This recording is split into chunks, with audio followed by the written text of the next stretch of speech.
The rounds of the soul. 24th round in the divine will, Jesus' divine acts from the resurrection to the ascension. My I love you follows you in all the divine acts you accomplish among your children after your resurrection, and invites heaven and earth to be present at your glorious ascension into heaven.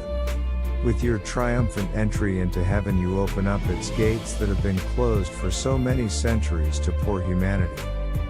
And I place my I love you upon those eternal gates, and ask you, through that same blessing you gave to all your disciples who were present at the celebration of your ascension into heaven, to bless all human wills so they may come to know of the gift of living in your divine will.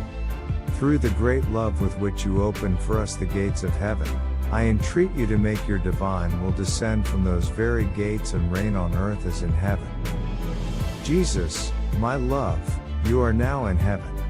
Unless I see that my little I love you conquers you and makes your adorable will come and reign on earth, I will not cease to form chains of my I love you between heaven and earth. I therefore beseech you to leave the heavenly gates open for me to freely come and prostrate myself at your feet, to place myself in your arms and to bind you with the ringlets of my I love you. In this way I will remain confident that I will obtain your favor and that you will grant me that which you yourself desire, namely, that your divine will reign in all the world.